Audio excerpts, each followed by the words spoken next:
What is going on, everybody? Welcome to the Games for Life podcast, reaching every Friday, Saturday, Sunday, discussing all things games. I'm one of you, host Jarrell.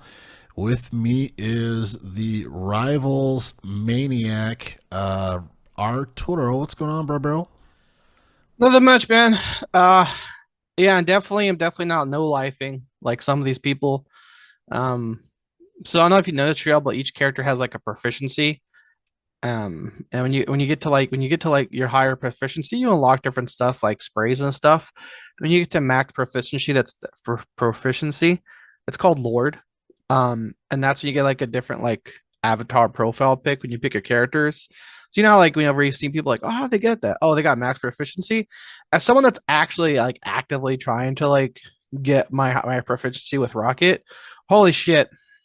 This early after release, it's easiest way is like how do you spot the no lifers? Like you and I have talked how we put hours in this game. Like for us as like, late mid to late 30s men, working men putting hours in a game and that's like I don't even have the Lord with my like there's five put this with drill, there's five tiers. I'm on tier three. And there's like people online like quote unquote flexing, like, oh, got skills, play the game more, play the game more. And there's people that have like Lord, like max proficiency in like six characters, and everyone's like, no one's looking as a flex. Everyone's like, Jesus Christ, dude, have you gone outside? like like someone's like, I don't think I've ever considered asking for a wellness check on someone that's actively making videos. That's but crazy. but doing good, man, doing good. Um, I think a lot of us, Drill, are in the same boat. When it comes to the world of football, it's like who you going for? Anyone that's not the fucking Chiefs, man. Yeah, seriously. Yeah, especially with it's like, was it the same fucking ref from the last 7 games that the Chiefs has played? Jesus, dude. Yeah, Like, it's some bullshit. and people are saying like, oh, even Brady had stuff. Like, no, they put the stats up for one. Like the number of turnovers that Brady had recalled his entire career has already been surpassed by Patrick Mahomes. Yeah, yeah, and it's bad. Like, it was so bad. I was like, I got no dog in a fight when it comes to Texans, but like everyone else that became a semi seasonal Colts fan when Peyton Manning was like our last line of defense against Brady going to the AFC Championship or the Super Bowl again. Um, a lot of people like myself were like kind of rooting for the Strouds and the Houston Texans. I'm just watching this shit like I was like, oh, there's no hip drop tackle. How the fuck is that rushing the passer? He wasn't even tackled. Like two defenders hit each other, and Oh, Mahomes is I like, saw wow, that play. I saw that. I like was like, he barely got nicked. Yeah. and even like, dude, Joe Buck, who just loves gobbling fucking Mahomes' balls. He's even like, what are we even doing here? Like, was it Trakeman or Tony Romo, the other one of the T quarterback commenters, was this one going on a rant about it. Bill Belichick and the Manning Oh cast was yeah. like, oh yeah, they're calling it back. They're like, yeah, this is offensive football. How do you even be a defender in this league anymore?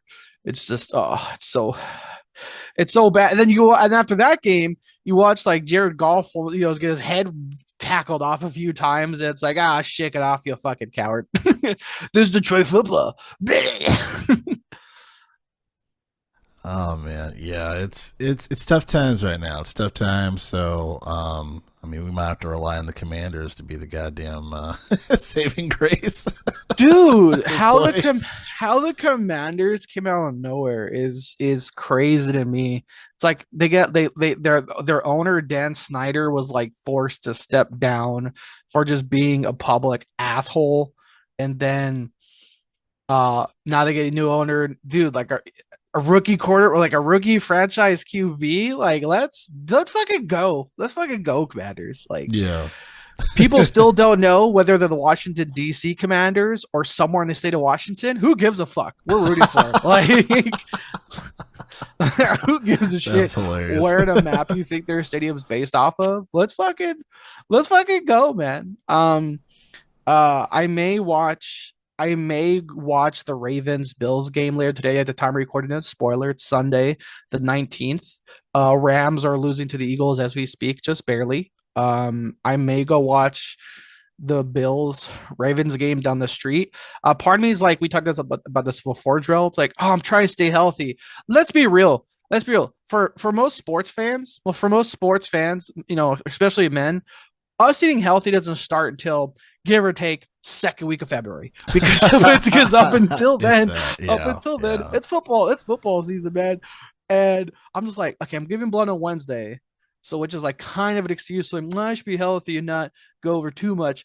But the other part of me is like, so to get to the bar, right, Drell, it is negative 33 degrees wind chill.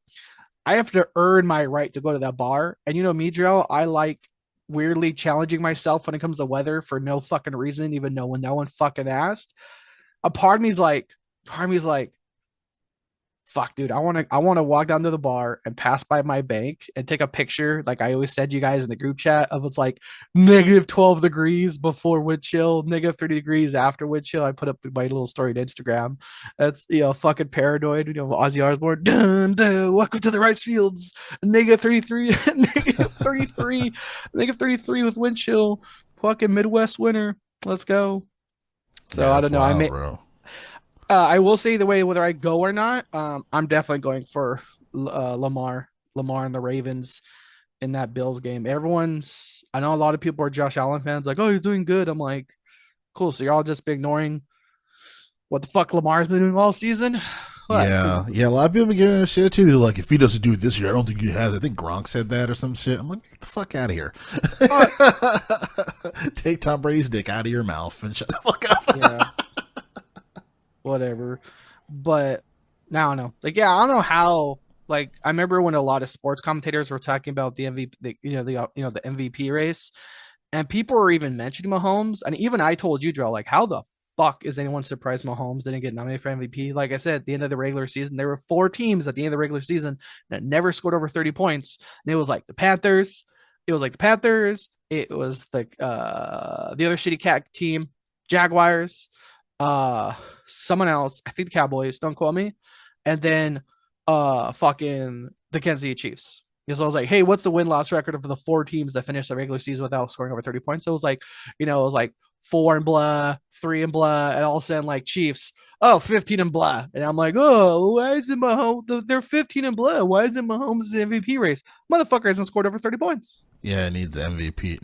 He has to give that to the ref, Dude, I am so glad that in this collective Mahomes hate era, this isn't the era of memes. Because before back in the day, the Brady shit was just like word of mouth, like jokes you would just hear from school and tell your other classmates. Now it's just like, you're just sharing memes of like significant injury affects the Chiefs, significant injury on the Chiefs bench, and it cuts to like a ref getting carted off because he injured his foot or some shit. And that's hilarious. Yeah. So like always, Jarrell, it's like, fuck, that sucks, but damn, those memes are fire. Right. When they hit hard. It's good. So if you're watching this, hello. Of course, be sure to subscribe in the podcast here at G4L Podcast. Definitely would appreciate that. That is where Arthur does the streams, the gaming streams for what game he's been playing, or the squad has been playing. Yep. As we talked about last week, Rivals has been kind of the main game of the show here. Continues to be popular. And then also, as far as our previous videos for Games for Life, check those out. There's some audio episodes on there, mainly a lot of video there, but at G4L Podcast, that is the channel on YouTube that you should subscribe to. Church is out this week. I think I don't think he's ready for 2025 yet for potting. So, it's all right. It's all right. It's okay, Church. The Switch 2 got announced. You can come back out. We'll give you, well, I guess you're on a potting sabbatical. It's okay. Shout out to Church there. And everything else you can go to linktree.com/gamers for life. The one-stop link.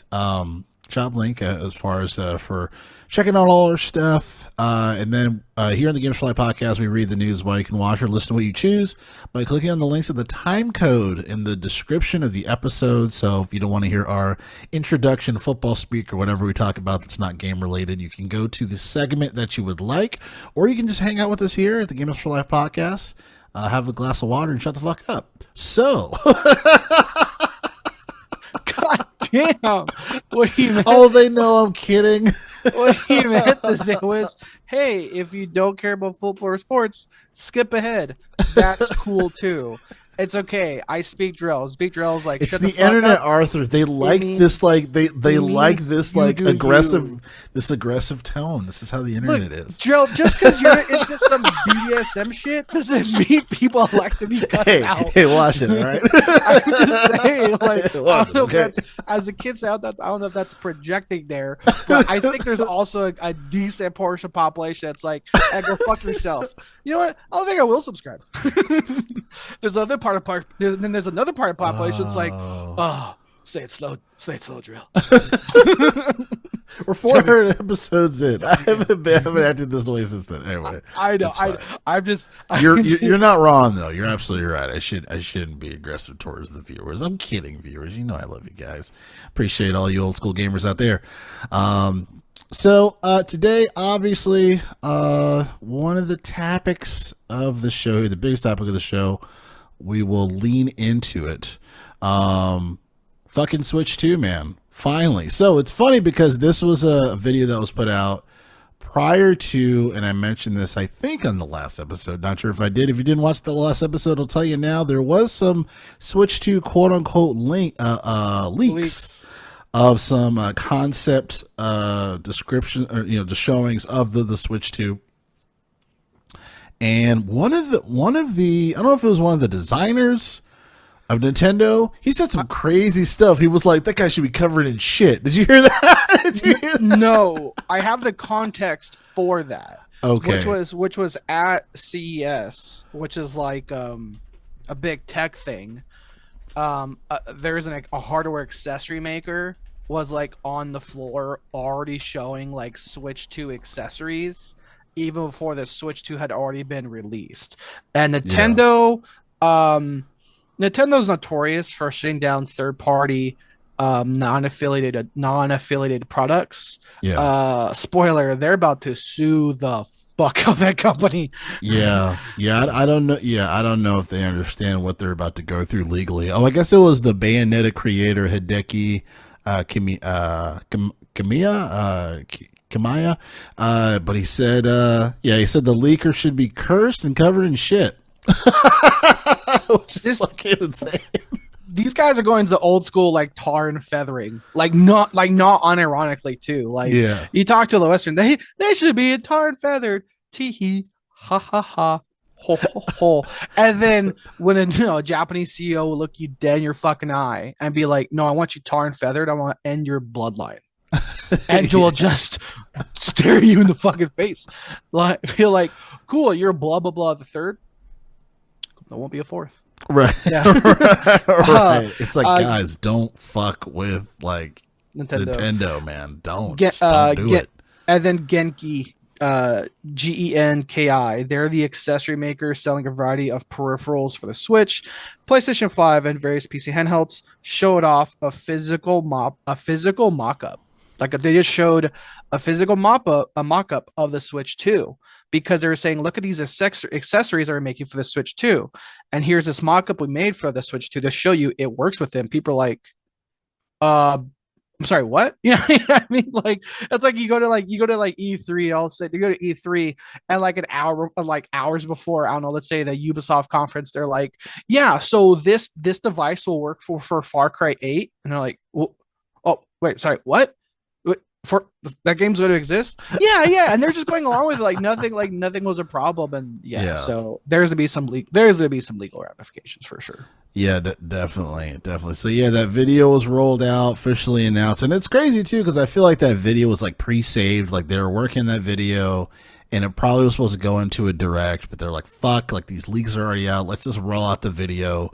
And and I feel like it was just one of the most anticlimactic ways of saying, hey, there's a Switch 2, because I know they didn't want to release it that way, but they just got pressed as far as for all these, leaks and shit. So, but yeah, so as you can see, so based on the video, I'm sure you've watched it already if you are a Switch fan or what have you, from the Switch 1, definitely a bigger screen. We don't know anything specifically as far as the power of the device. I'm sure we'll find that out later. It's supposed to be coming out this year. We don't know the specific date of it yet. But yeah, it looks like everything's a little bit bigger. Screen's a little bit bigger. Hopefully, it's a lot more powerful. There is a USB-C Type C port on the top of the tablet, which I'm very curious about for what they're going to use for there. If it's going to be Nintendo peripherals or a way for you to expand your storage. So we'll see what happens there. But I wanted to give Nintendo some space here in the pod, Arthur. I want to give some space here in the pod for Nintendo and really give it its flowers, man. To really give them their flowers. And the reason why is because not only the Switch 1, it has surpassed the PlayStation 2 in sales, which is insane, but it has done that with old fucking hardware that is how many years old at this point? When did the Switch 1 come out? Google incoming, do your thing. Okay, so it's been, so they've been able to maximize profits more consistently than any of these companies out of Sony, out of Microsoft, and they've been able to have a tight end production line. March 3rd, 2017. Thank you. So it's been since 2017, and they've been able to capitalize on these sales exceeding the fucking PlayStation 2, which is iconic. Obviously, PS2 is my favorite console of all time. But they've been able to do that, and the sales have skyrocketed. Profits have been excellent. Have been great. Obviously, they're working on the 2. They announced that the 2 is going to be backwards compatible. More of a reason for people to literally jump over to the Switch 2. Hopefully, GameStop will be ready for those trade-ins for the Switch 1 if there's any GameStops left. But I mean, they influenced the goddamn the Steam Deck, I would imagine. When did the Steam Deck come out? If you can Google that for me. Sorry to put you to work here, but I feel like they just don't call me Jamie. That's funny. But yeah, so they just have obviously these are the godfathers of like the handheld market, just from a historical standpoint, right? But even just for today, for this time frame, they've absolutely have influenced the PC market for the Steam Deck to be designed for how it is, and obviously there's been a slippery slope. February 2022. So yeah, there absolutely has been Gabe Newell will be lying to himself if he didn't say that like Nintendo Switch is absolutely to be an inspiration for the Steam Deck to be designed. Because a lot of people didn't know that the Switch would be a success because the Wii U came out, very similar kind of a tablet, obviously a smaller screen there, and it didn't do very well. It flopped, right? But even Nintendo's bouncing back from that was significant. There wasn't a slew of fucking layoffs like a lot of these cocksucking American companies, right? They just want to lay off people to give like CEOs bonuses. They actually I've heard they actually, technically I hear there may be some layoffs in the Nintendo Europe, but they did cut cut the salaries from top line CEOs or what have you, and kept a lot of those teams. And they have people that have been there for fucking nearly 30 years, if not more than that, working on a lot of this stuff, man. And it's just, you would be a fool to not at least recognize, like, wow, like, it's kind of crazy that Nintendo is still kind of doing its thing. It's using the same fucking model that it's always have used. Obviously, Wii 2 is a little different, but they've really leaned into the swerve, as you like to say, and have really capitalized on just kind of this model. And people are buying into it. Like, there's already, like, people that are like, yeah, I'm going to get the Switch 2. Like, it's not negotiable. And I just think that is an incredible thing. And they know they know their lane. They know their lane. They're not trying to reinvent the wheel. They're not doing the, this is an Xbox. Here's a cat bullshit that Xbox is doing. Um, and for some reason, they're scratching their heads wondering why the console sales have been flat. Gee whiz, I wonder why. Well, maybe if you market something, say, hey, you don't have to buy this because you already have this. Gee whiz, I guess there's going to be sales on your end. It's wild, man. It's wild. It's wild. So I just wanted to say that because we don't talk shit about Nintendo. We just say, we'll announce something once they do, because they're just very much that. But I just had to give them their flowers on this, because to me, they're the only company that doesn't really have an identity crisis. I mean, PlayStation 5 is doing pretty good, but they're still leaning on specific games for their sales to be, to cascade farther, i.e. GTA 6 coming out, hopefully this year.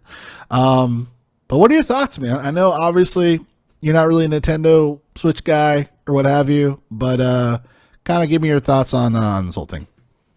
Just to give you some perspective too. So the Nintendo Switch was released in 2017. It's been less than 7 years, and it's outsold the PS2. The PS2 was in existence for 13 years, 2000, 2013. So it's on track to put, I mean, I know the Switch 2 got released, but like if left organically, the Switch could have potentially double sold the PS2 because it's outsold its sales in less than half the time.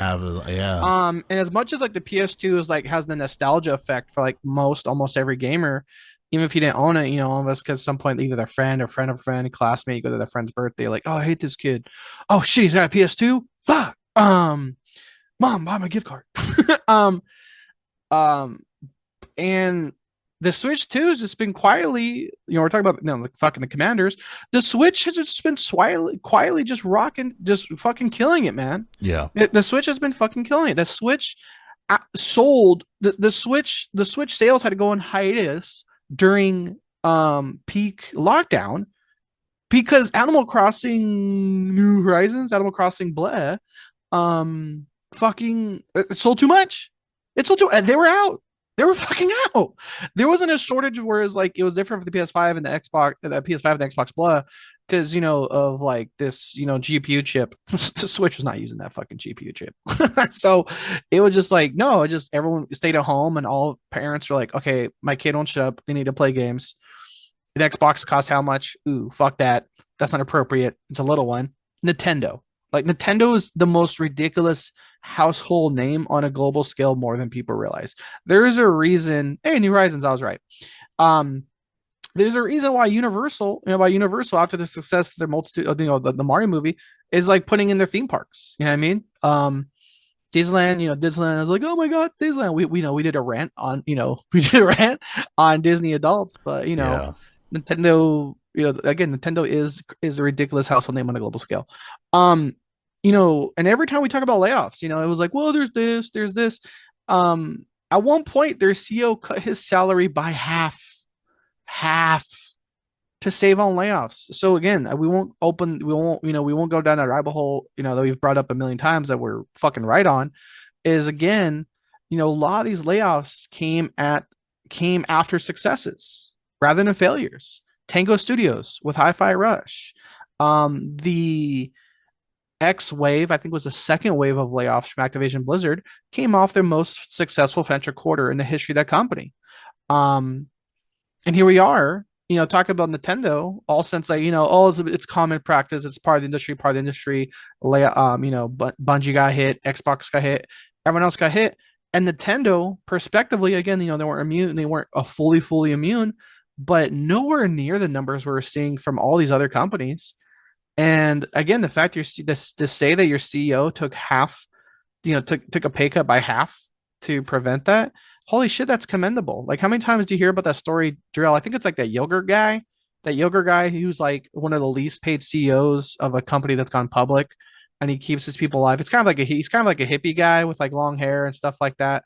But tons of interviews from like Vice and Forbes and stuff, like this guy's doing it right.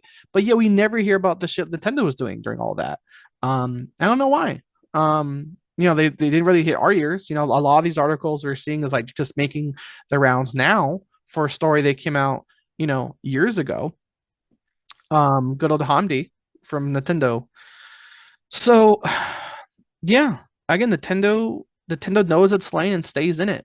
Like, holy shit, like if 2024 taught us anything, 2024 was the year of not staying in your lane, or it was the year of bloated bullshit bad games. Look at Suicide Squad, Rocksteady that made genre-defying games on the single-player action RPG. Went out of its lane to make live service games, fucking failed. And other bloated games like Concord, then it was shutting it down. That studio, Firewalk, I think it was called. And then Dragon Age Veilguard, though right now it's not being considered a quote unquote financial flop. But I bet you those articles will be coming out at the end of March when this quarter ends. Yeah, that game's gonna get labeled a fucking flop. And it didn't help that almost it felt like Drill less than a month after Dragon Age came out. BioWare came out and said this game's done. There's no DLC, there's no epilogue, there's nothing. Which is weird because BioWare tends to have like modern day, I'll say quote unquote, not like old school, Knights of the Republic BioWare, but for the most part, like the Mass Effect era BioWare and Dragon Age usually has like spin-off DLC or epilogue of some kind. And so even if you loved, if you're one of the handful of people, they're like, yeah, this game's great, this script writing's awesome. It's done. And Nintendo, they're not perfect. A lot of people don't like how often they'll show something and fucking was it? How long ago was that Metroid Prime 4 game shown? It feels like a decade ago that Metroid Prime 4 was first announced. But here we are. Yeah, Nintendo deserves its praises. We don't have any specs right now of Switch 2 under the hood. There's a lot of articles by like Polygon, Tech Radar, Games Radar, things like that. They're saying, yeah, we don't have specs under the hood. And to Joel's point, it's because this was not how they were planning to announce it. This was not at all how they planned to announce, a fucking, a whole new console. Genki's gonna get sued. Yeah, that's gonna be interesting. The other funny thing to about all this that at least I'm happy about, Drill, now that it's been announced. I'm tired. I got tired so fucking fast about all these goddamn alleged Switch 2 leaks. Oh, there was a Portuguese retailer there was a Portuguese retailer that took a corner of the square 3 inches of the bottom left box. First off, if you're gonna leak something, take a picture of the whole fucking box, because it's like it's like Switch 2 leaks were like Bigfoot. You know what I mean? It's like it's blurred, it's out of focus. It wasn't the whole box; it was just the bottom 2 inches of the box. I'm like, what are we doing? This isn't. Are we doing Blair Witch? Oh, I'm so startled. Like, yeah, I mean, like all see these those footsteps. like all these leaks were like, here's a section of the email. I can't show you the real email because they'll come after me. Then what are we even doing? Like, you're just gonna show us. So here's a subject line of a leaked email. I'm like, what the fuck, dude? Like, so you know what I mean? It just, I don't know how in this digital age, we got photo quality and like the style of like say Bigfoot, Bigfoot shit. It's like, hey, I don't know. Yeah, I mean, it's like that was the dumbest shit the whole time. I remember, I forget what magazine or influencer that was. It was like, I was like, I love Nintendo. Remember that one thing, Nintendo World, Nintendo Radar, where that guy. It was like one of my favorite worded articles I think we've ever read on the podcast. Where just like, it was like, please stop believing all these. Please stop believing and digging into these Nintendo leaks. No, they're not Life, real. I think Nintendo Life. It was awesome. It was odd. That was just like all these bloated, worded, and puffed up articles that we read from like Kotaku and all these people. Like, there'll be an article that's like blank game, or like, hey, or like a 98 Metacritic game. He's leaving Game Pass this month. Find out which one. And it's like a 400-word article. Why do we need a 400-word article just to say Final Fantasy 17 or like Final Fantasy 15? You know what I mean? But what was the Nintendo? What was that one time, Jiro? Nintendo Life. Yeah, Nintendo Live. Yeah. Nintendo Live has been like my only main source of Nintendo use this whole time. Honest, straight to the point titles, honest, straight to the point articles. Like, no, this is not real. And he called out the same bullshit too. If this is a real leak, then why don't we have a picture of the whole box? What they had? Oh, what you're gonna tell me someone whipped out their phone? Someone whipped out their phone. Was a movie The Departed style? Snuck an angle from their pocket, yet perfect in focus, but yet not the yeah. I mean, so throughout this whole thing, Nintendo Live was my go-to. So at least I'm glad that's done. I'm just glad all this dumb fucking leak bullshit is over with because I'm over it.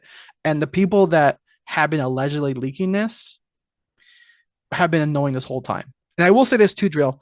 The people that are like trying to get fame or likes or subscribers or followers from these leaks, I love how you can tell it was like semi-intentional. Like, he, I'm only gonna do one thing. I'm only gonna show you a corner of a box.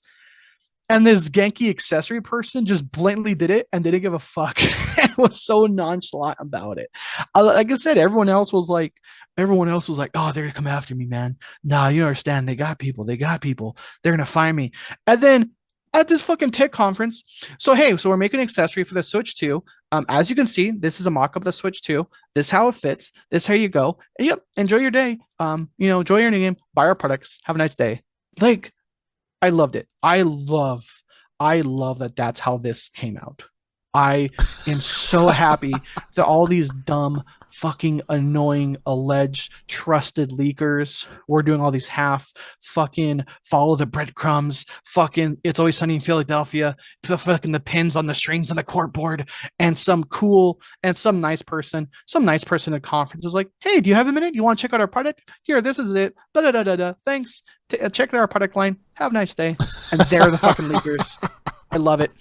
I have so much respect for them. They're gonna get sued like crazy, but again, I'd rather have that nice nonchalant person that doesn't realize how much they're about to get, legally fucked, versus all these. Okay, gamers. So here's the thing: they're coming for me. So if you zoom in here and enhance and rotate 45 degrees, you can see the Switch 2 supports something that Switch None has never done before. Go to my website. Go to my website and look at the leak for yourself. Fuck off.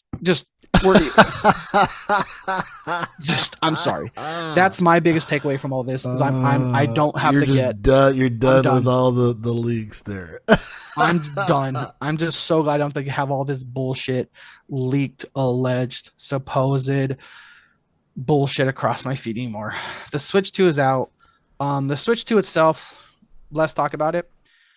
I think it's hilarious and ballsy, and they have my biggest respect.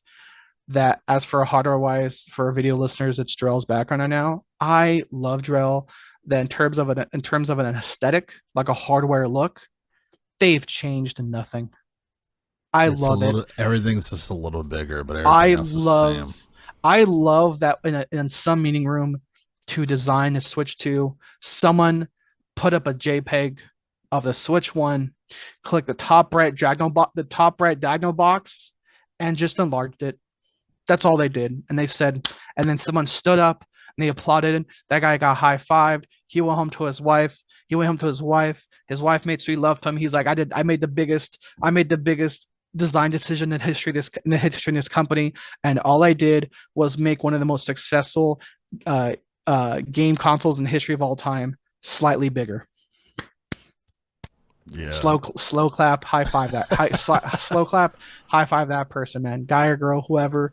Again, whoever pitched that all they fucking do is just make it bigger, and took something that's been a concept that's been absent and actively removed from a lot of Western developers, is the concept of, if it ain't broke, don't fix it.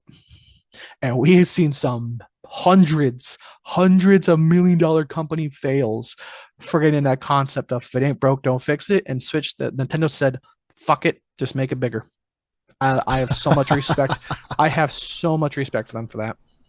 Yeah, I mean, and it's not outside of the ordinary of their business model. And it's funny too, because like, this is like, say for example, like Sony kind of tried, if it ain't broke, don't fix it. But you don't do that with the PS5 Slim to the PS5 Pro. That doesn't make sense. It's like it's $700 more, and people are seeing these comparison videos. It looks the same to me. Like, why would I pay an extra $200? The lights look brighter. I love that we're like I love that we're 2.5 generations in of a Sony trend of look what's been improved. And it's just the lighting looks better. Like I can still say, Drell, remember we all watched that conference or E3, whatever the fuck it was, State of Play, where they showed the PS4 to the PS5 using Final Fantasy 7, and all everyone agreed upon it was like, dude, they did just take the light slider and just raise the brightness. That's like all they did, is they just felt like that Final Fantasy tech upgrade demo. It felt like all they did was just change the brightness. And here we are in the Pro. So you see the flags waving in the background, right? But here's the thing. Now, seeing the old version, when the flag was waving, there was only 2 vertical ripples per flag. But hear me out. Now there's 3. That is a 30% increase. So ipso facto, the PS4 Pro is at minimum 30% stronger. It's a fucking flag. yeah, like, and I think that's what me and Church were kind of arguing about, or maybe I don't think we argued about it, but I think we just had a difference in opinion, is that when you make something that is supposed to be better and more powerful, and if I have to upgrade everything else, every other tech thing affiliated with it in my fucking house to be like, yeah, it's kind of better. Like, that's not a substantial change. Like, we're not like from the previous generations of technology. We've always had a sentiment of they announce a console, they show footage. Granted, some of that footage was PC, but when it wasn't, it was like, wow, that looks a lot more powerful than what I have right now. And they're using the same fucking television, the same HDMI cable, the same whatever the case may be. And the literal graphic capability of the console is better than what I have right now. That's amazing. I think I'm going to do the upgrade. If you can't prove, if I have to upgrade 7 different things just to be like, yeah, I can see the hair a little more. Like, what are we doing? You know what I mean? Like, what are we doing? That's not a substantial change. That doesn't work for PlayStation and for PlayStation's audience. It's a different bag than Nintendo. Nintendo's situation works because they're already dealing with, and Jason Schreier, he had a great conversation with Adam Cordova, I want to say his name, on Factually on YouTube. They had an interview, and they really hit the nail on the head and kind of said a lot of things that we said here on the show.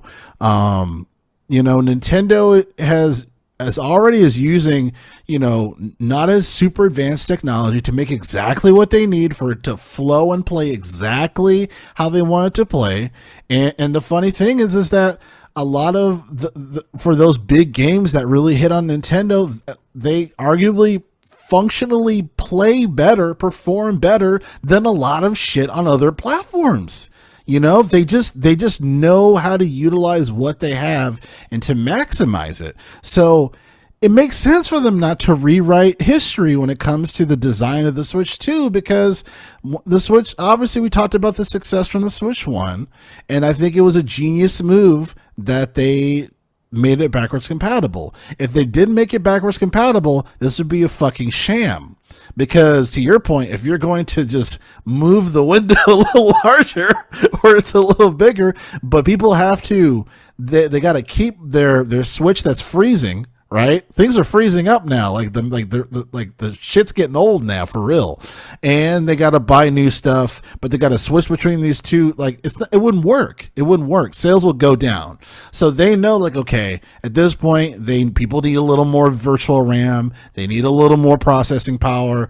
Let's just upgrade their Switch 2 like they would a smartphone and make shit backwards compatible. It's genius. It's genius. Like, it's ridiculous from outside looking in. You're like, what the fuck? It's the same fucking thing, pretty much. It's a little bigger. But it's like, that's the point. We want those same customers to stick along because they're going to make that money in the back end, from the titles that they release. People will buy those titles, and they may raise the next Legend of Zelda an extra $10 more. People fucking buy it, So the model's really smart. I think the only thing from a design perspective that I can see people bitching about is the tablet stand. It looks kind of flimsy. I could see it snapping in the next 3 months after you use it. But everything else seems pretty solid. Obviously, will this one have Joy-Con drift? We'll see. You know what I mean? That was a big thing for the Switch 1. There's a couple of buttons still that are a little mysterious. There's one button on the right side of the pad. It's like the square button. We don't know what it does, or at least people that have analyzed it online, we don't know what it does. I'm not asking you to tilt yourself, but what the button you're talking about, is it visible in the picture behind you? Yeah, right under the home. Oh, okay. Yeah. You know what? I'm guessing that might be. Hmm. Oh, might be a screen capture button. Maybe that's possible. That's a good. Yeah. That's a great. It's a great. Guess. Guess. Jesus Christ. Yeah, it's a great guess. I mean, it's very possible that it very well may be that. But yeah, man. So that's kind of all I have to say about the Switch 2. I think even though it's kind of a ridiculous minor changes, it is genes at the same time. If you already have a following and you have the success of the first one, people to reuse their first games for the second one in this day and age in Nintendo's current market model, it makes 100% sense. The biggest thing, obviously, we don't know when it comes out. There's supposed to be a Nintendo Direct pretty soon here.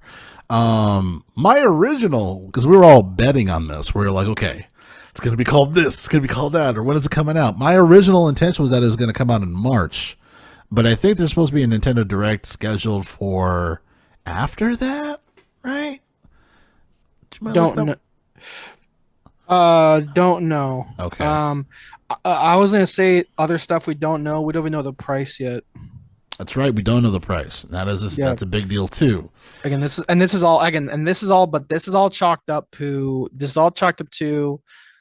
the leaks forced their hand. They had to get ahead. They had to get ahead of it.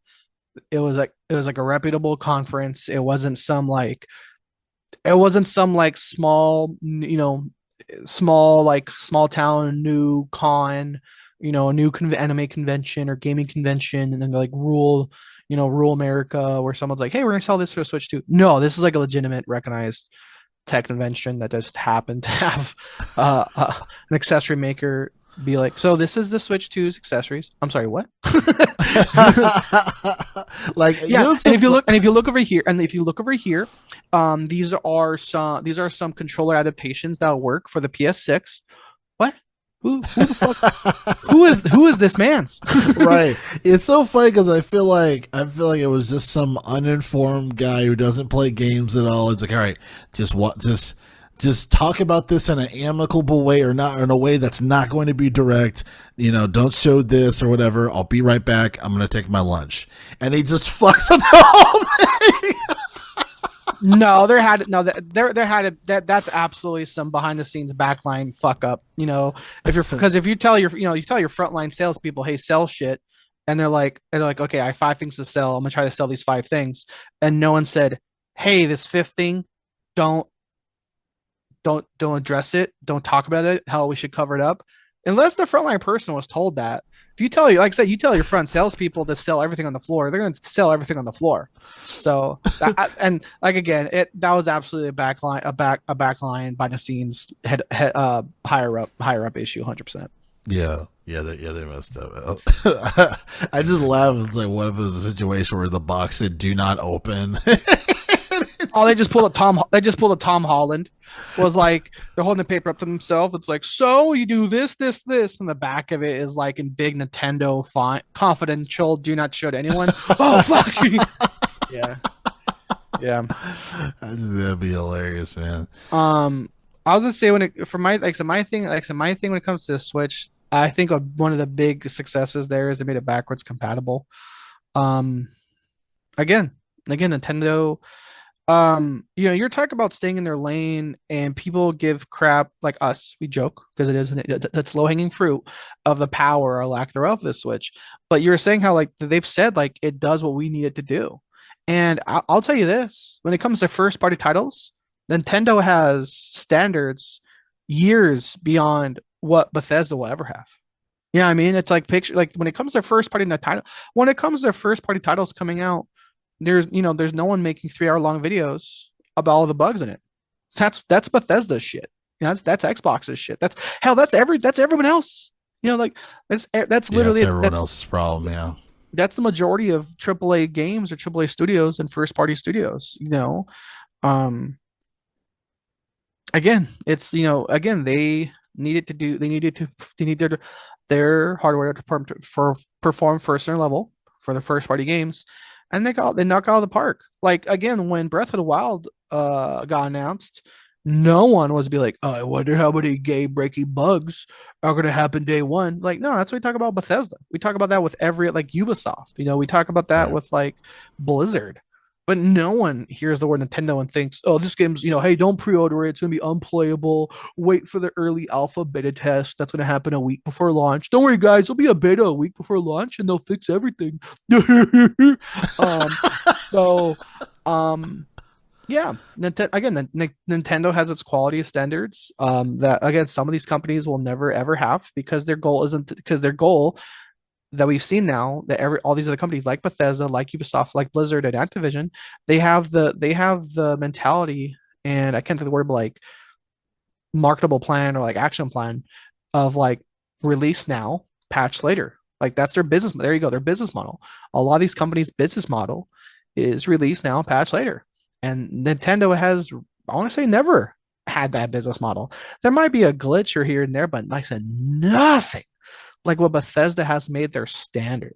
Like again, it's like I said, I told you, Joe, I played Ghost of Tsushima one time and I'm like, holy shit, Bethesda is fucking garbage. I played Ghost of Tsushima for an hour one time and I'm like, Jesus Christ, Bethesda is just a piece of fucking trash, dude. I'm sorry, like Yeah. loading screen, what the fuck is that?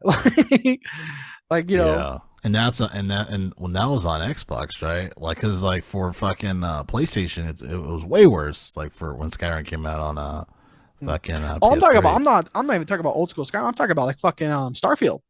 I'm Oh talking about shit! Starfield, like Yeah. Starfield, how it wasn't how aesthetically it looked okay. It was buggy to all hell, like Bethesda games are.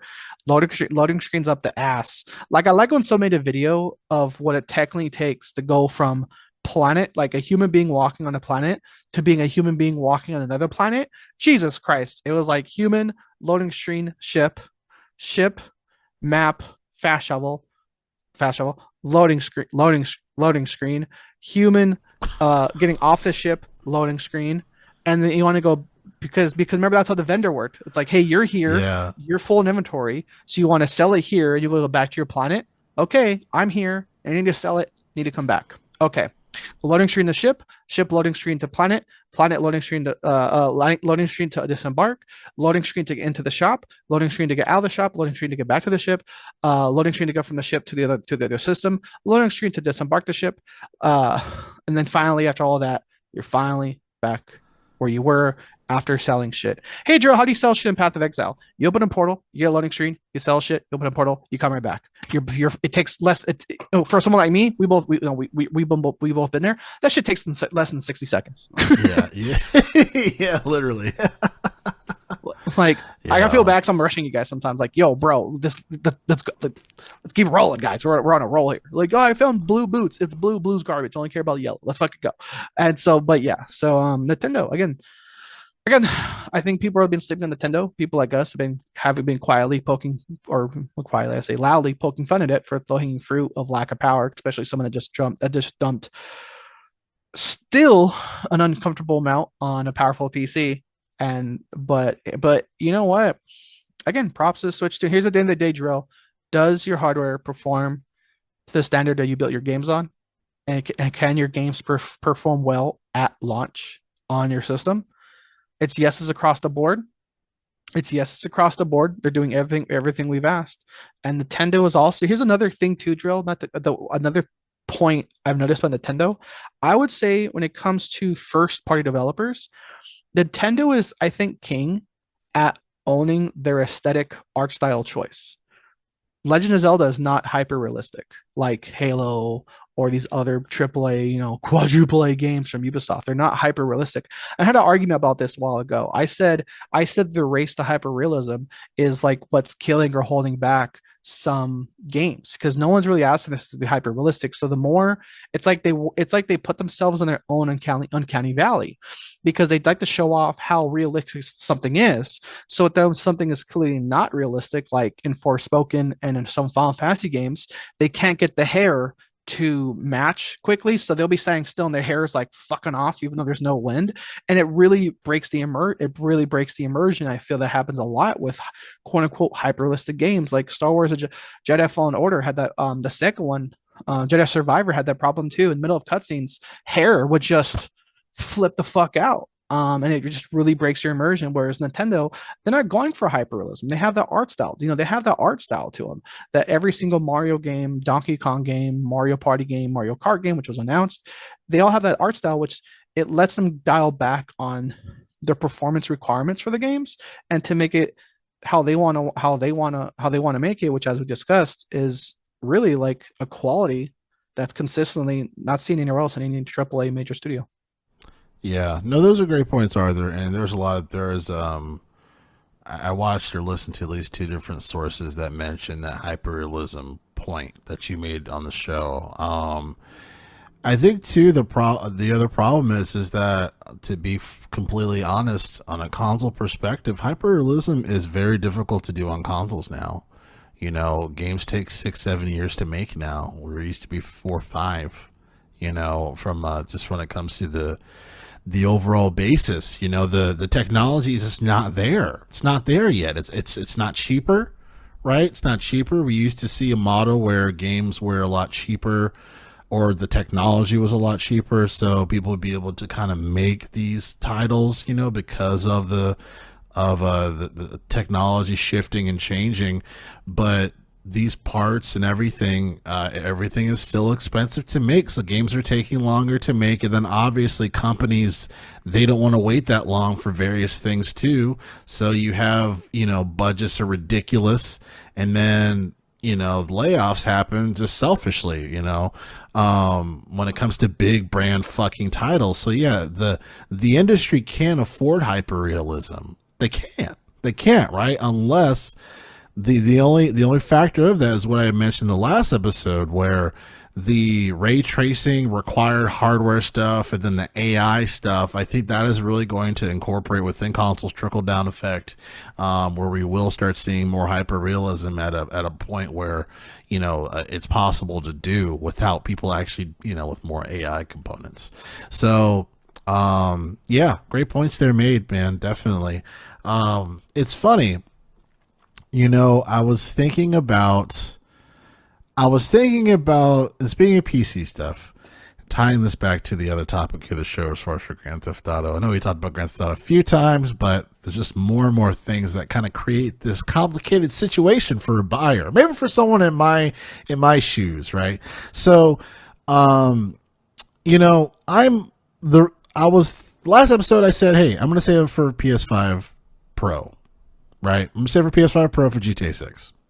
I was like, because Take-Two clearly said they're not working on a PC version that come out at the same time as consoles. They're not.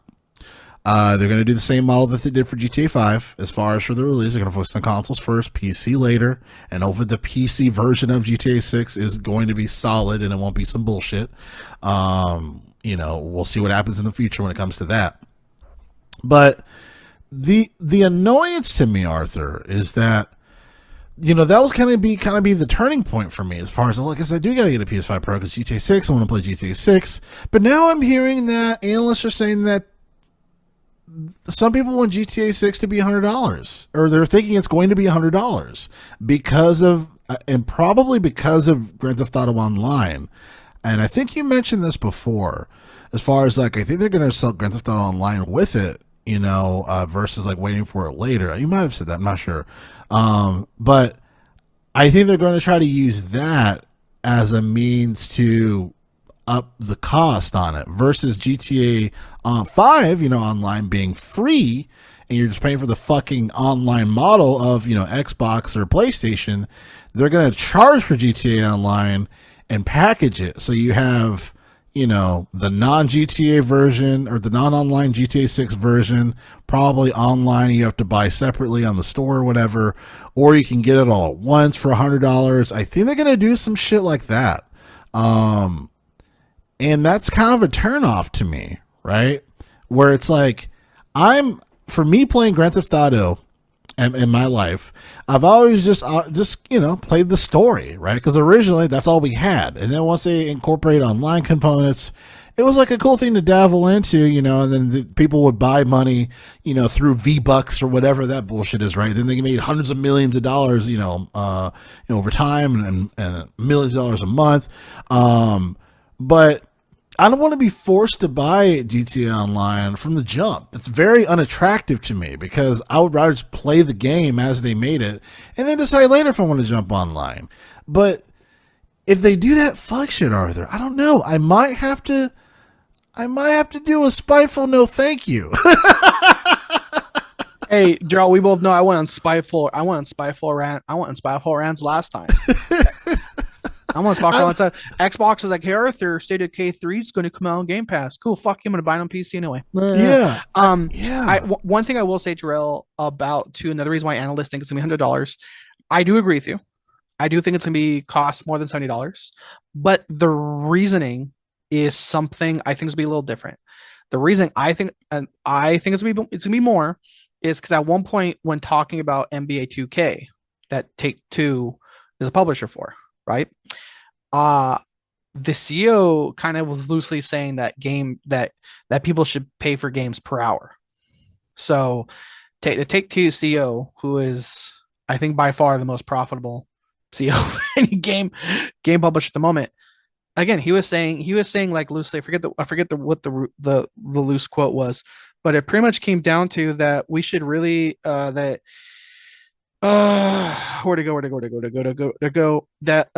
theoretically games should be priced at dollars per hour. And then this is coming from the publisher where GTA 5 made nearly $1 billion in 26 hours. Less than he made $1 billion in 26 hours. Unheard of. So I do think it's a cost more than $70. I think there's gonna be some bloated reason behind it.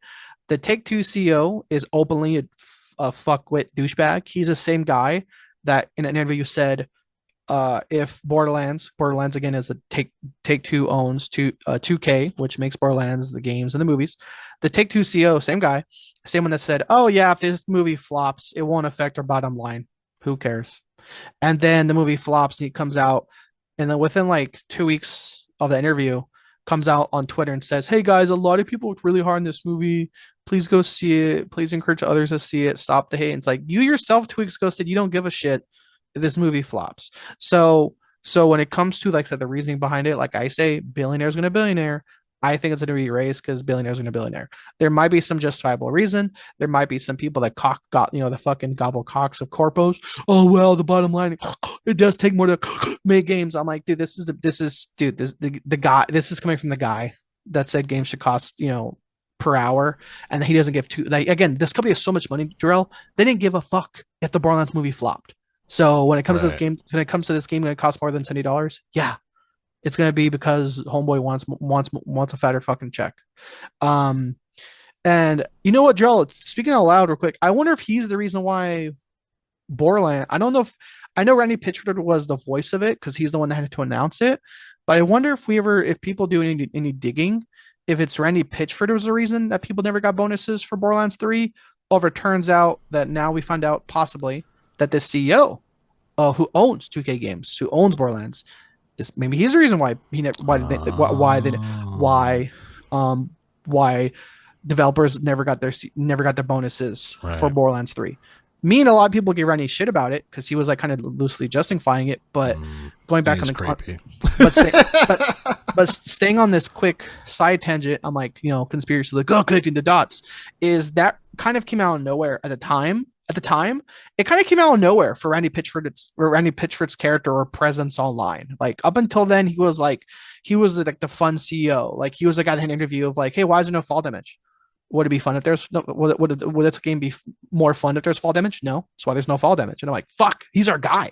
And then Borderlands 3 comes out, and he's like, yeah, yep, no bonuses. And people did a 180, including me, on that guy. Something out loud, Yeah. and not something out loud. Now I wonder if the CO Take 2 had anything to do with why developers never got the bonuses of Borderlands 3. And Yeah. I wouldn't say it's a far off stretch of a theory. Um, but yeah, and back to your other spiteful point, Trail. I agree with you. I think I think that you should hold off on buying a PS5 just for GTA 6.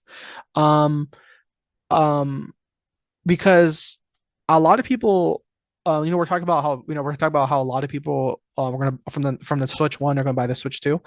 There's still a massive amount of PS4 customers that don't have a PS5 yet. Um, Yeah, that was a topic on the that show too, the Factually show. They were saying that, or Jay Schreier was saying that. Yeah, yeah. So, yeah, I say stick with it. Um, I say, and I say hold off until we know the price of the game. Because again, a lot of people like that are saying, "Hey, well, yeah, the cost of making a game, the cost of this, the cost of this," and then people like me, the billionaire wants us to play games per hour, so hold off until we know the cost of the game. right. And what a piece of shit. You know what I mean? Like, Yeah, this is. billionaire's gonna I'm, billionaire, man. I'm only going to say this once. I don't want us to jump into a political situation, but this is why you don't have people like that lead the country. I was gonna United say, Healthcare. oh yeah, I was gonna say, jokingly, Free Luigi. Those, By Free Luigi, I mean Bowser locked him up. Bowser is in prison. Luigi in a new game. We should free Luigi from the new Yeah. video game. That's what I'm talking about. Yeah, I'm like, this is, yeah, because it's like, bro, like this isn't an internet cafe. Go fuck yourself, you know. I'm just Yeah. like, yeah, so you can So fucking buy the fourth yacht that you've always wanted. Like, eat a dick. yeah, So hold off. Oh yeah, hold yeah, off until we know the price of the game. yeah, I think I'm gonna wait. I think I'm gonna wait, and yeah, that kind of rubs me the wrong way, and I think I'm just gonna steadfast, you know what I mean, and just hold out, and and who knows, maybe I'll just build myself a more powerful PC, so by the time it comes out, it's like I can just play it, and then but maybe I'll just wait. I'll just wait. I won't be a part of this wave of it's all $2 billion. Like maybe I'll just wait, focus on some other shit, and play Rivals with you, and Dude, honestly, like Gerald, like I said, you and I were texting back and forth in a group chat. Real shit, dude. Because of Rivals, Path of Exile, and the few games I bought on Steam sale now, I'm set on buying new games for a while. Like I know I yeah, said I might buy just because I'm like giddy about it. I'm like I might buy the Yakuza like a pirate game just because it looks fun. But in terms of games I have to kill time, I'm fucking set, dude. Really, just from like Path of Exile 2 and Rivals. I know that sounds weird for a lot of people, but Joe, you know me, I really only have like a rotation of three games. I really yeah, only have like a rotation of three games. I have like, and it's usually and it's really funny enough too, Drill, is even though I'm on PC, and PS5 no longer Xbox, I still fall. The more things change, the more they stay the same. I still have my normal three categories. My three categories of games don't change. I have my online multiplayer game, that's Rivals. I have my single/cooperative game, that's Path of Exile 2, and I have my relaxing lethargic game right now, which is Deep Rock Survivor, which is that game I told you, draw. Like I bought my first PC exclusive game that's hasn't come to console yet. That's Deep Rock Survivor. mm, So I'm playing that. That's a game. That's a game that's like roguelike, where I can like jump in, play for 15 minutes, and jump back out. Where I can like mentally clock out, just kill shit, look at the colors. For a lot of people like you and my other coworker, you guys both share the same quote unquote lethargic game, which is No Man's Sky. nice, And nice, and so like yeah, I have my three games in my rotation. Like I said, I got Rivals, I got Path of Exile 2, I got my lethargic game, and like every other gamer and for every other console, we all have our own back catalog. I now have my plethora of back catalog via PlayStation Plus Premium because I'm still playing my PS5 when I stream Rivals. And now I have my back catalog of the games that go out on Steam. Like I said, I'm a big Age of Empire fans. God fucking shit, dude! I bought every Age of Empire, not Age of Empires, sorry, Command and Conquer. I bought every Command and Conquer game for $375. And then I got my other lethargic game, which is Planet Coaster. That's not Planet Coaster 2 that came out recently, as the camera freaks up. I bought Planet Coaster 1 on sale for $7.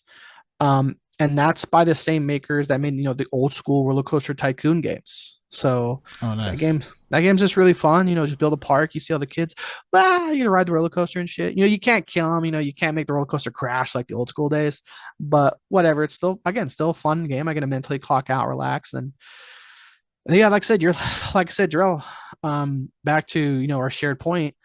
You might not be playing GTA 6 day one because of console situation. We'll see, man. Especially for me, Drill. If that price of the game is too much, I don't think I'll be playing. There's a solid chance I may not be playing GTA 6, day one. Like I said, we'll see. But like I can tell you, not because of loss of hype or not, not out of spite of the CEO. I know I went on a CEO spite rant, but if anything, I might not play GTA 6 day one because, dude, I'm locked in. Path of Exile 2 has a massive, massive, massive end game. And they've already announced future content coming. And remind you, Path of Exile 2, Joe, is technically still in early access. We're still getting patches. The developers are active with it. Marvel's Rivals. We were just talking about before the pod how like I've never really ever pay attention to a battle pass like I have now. I've always just played a game for funsies. Now I'm like looking at the challenges. I'm paying attention to the season. I'm doing the weeklies. I'm not doing the dailies. Actually, daily don't log in like every single day, but when I do, I'll play for like an hour or two, enough for me to do the dailies and hop off because I want the tokens to unlock more of the battle pass I bought. So shit, man. Actually, good taste in games. Good taste in games. One free game is going to keep me busy for months, and one game I paid $30 for is about to do the same. So right, right, yeah. Because I was looking at my Steam count for how long, how many hours I've played Rivals. It's been like 18 hours, like 17.7 hours. Free game and fucking 50 hours for fucking Path of Exile 2. I'm like, this is the most logs I've played games in a long fucking time, bro. Yeah. And again, to your no lifers out there with like no job and share your influence full time. Hey, do you? But for perspective of this side of the fence, or even a perspective of yourself, I think people that have been influencers full time for so long, they forgot what it's like to not be an influencer, to have like a full, 40 to 50 hour, job per week. And it's like, like I said, real shit. I remember when I almost 100%ed Path of Exile, not Path of when I almost 100%ed Mass Effect 2, that took me like 38 hours. So it's like like I said, you're on track to like have beaten. So like I said, you're on track to have beaten an almost Mass Effect 2 twice with how much time we're putting in the Path of Exile 2. Damn, that's crazy. That is crazy. Perspective indeed, man. And then speaking of games you should even put a fucking hour in, I thought it was funny that the director of Dragon Age Veilguard is leaving BioWare to work on another woke RPG. No.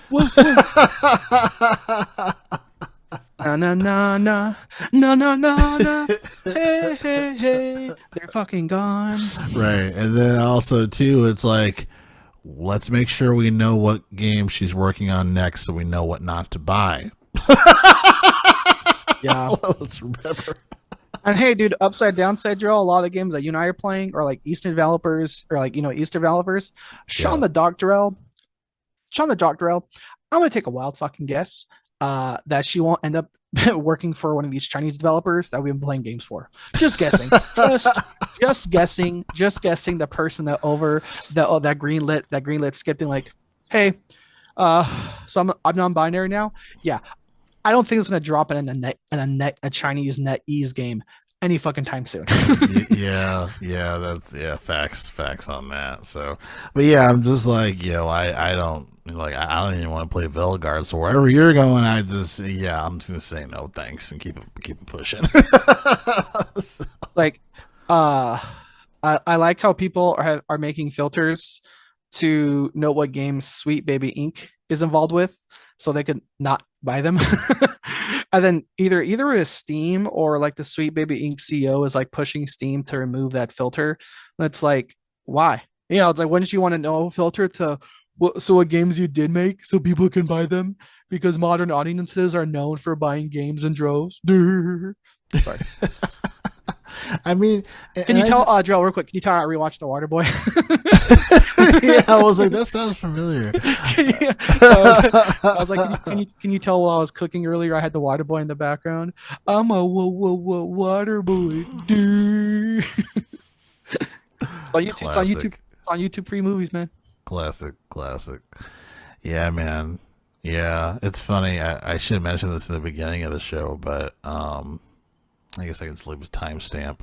Yeah, but yeah, we were just talking off air. I was watching Akira for the first time because I was like, okay, what other movies? And yeah, I've Kira came. Yeah, it's interesting. I didn't like it as I don't think I liked it as much as you did, but I did appreciate one that it came out in '88, and at the time, the original writing, the original. It was all hand drawn, which is fucking insane. All those buildings in the background, those are painted fucking windows, my dude. Insane. Like, that is fucking insane. Like, just thinking about that, because obviously everything's digitally modeled and now CGI things are being implemented now. But thinking that entire fucking movie was hand animated is nuts. Is nuts. And the music was dope too. I know the famous motorcycle skidding thing. Which every movie adopted after that. The Akira slide. That's just literally like it's Yeah. like it's like when you see something done a million times and then you don't realize it's from that thing. Like it's from that. Like it's the Akira slide. It's from that. Even Homeboy, Jordan Peele, from Nope. When she does her motorcycle slide, Jordan Peele's a known anime fan. He was like, yeah, at some point we were writing that she's on a motorcycle. He's like, okay. He immediately was like, okay, what can I do to put the Akira slide, the Akira slide in my fucking movie?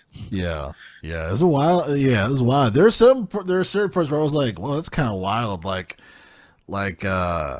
just seeing like kind of like this and obviously, like I was thinking contextually from the story perspective, I'm like, makes sense. This makes you cringe a little bit. Like some of the misogyny and it's pretty wild. Like there's one soldier was like ripping the clothes off this one like civilian, whatever, and then she fell, she like hit her face, and then like so she's all bruised, her face is all bruised, and then Kaneda goes to see Tetsuo because he fell down. Tetsuo, you alright? And I'm like, motherfucker! I was like, there's some wild like A lot of weird- backhands, a lot of pimp hands, being thrown in 1980s anime. Yeah, I'm crying. It's like some woman says, some woman's crying hysterical because she just watched someone get murdered, and it's like, whoopah, shut up.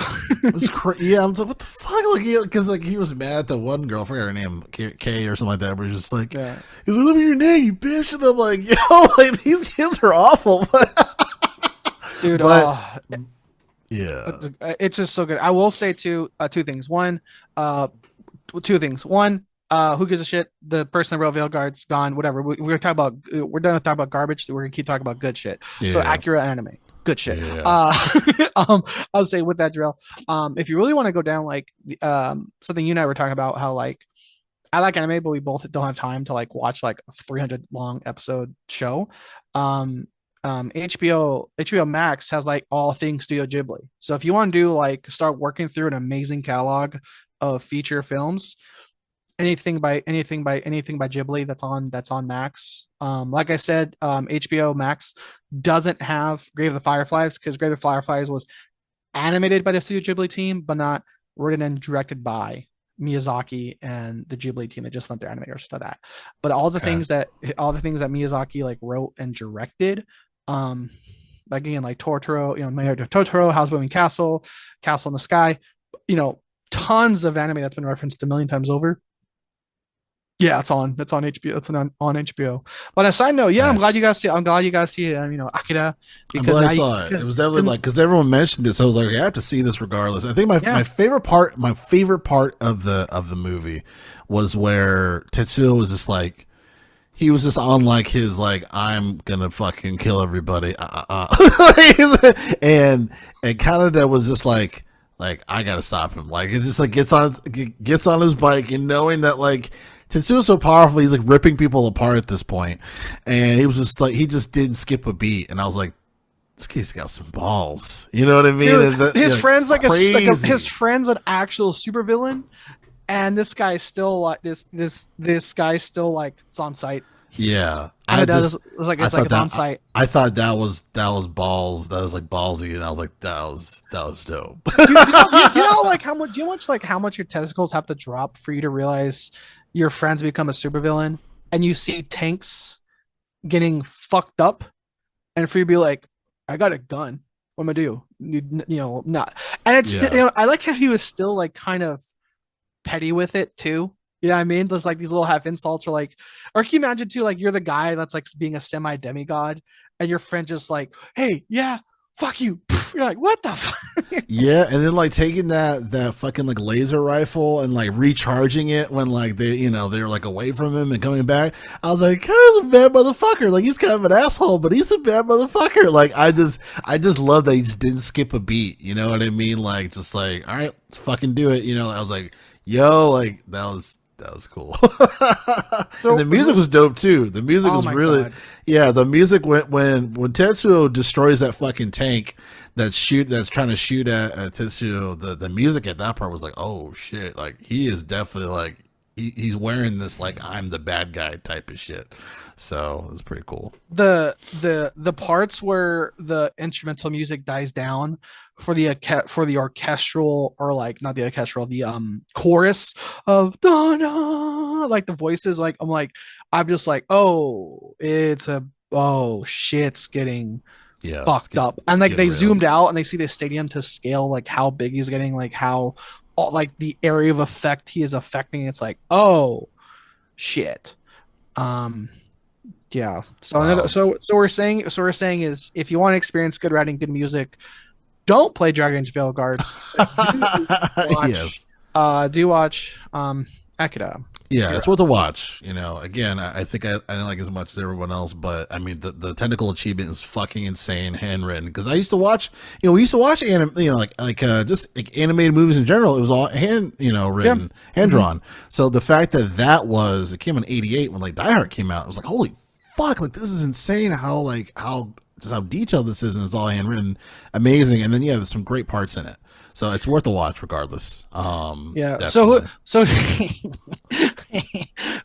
do you think had a better art style? Akira or the fucking species with the fucking five head and the horns and fucking Dragon Age? The dragon The Maybelline uh shit. the Dragon Kin. I like how we were talking about Dragon Age and how shitty their art style is, and like Church was like, I don't know, man, I think it's all right. And I put in the group chat what the Dragon Kin race used to look like, and he's like, "What the fuck happened?" I'm like, "That's what I'm saying." like, My like point has been made again. yeah, and it wasn't like I was showing a screenshot of what the Dragonkin or the horned people look like 3 games ago. I'm like, that was Inquisition. That was 1 game ago.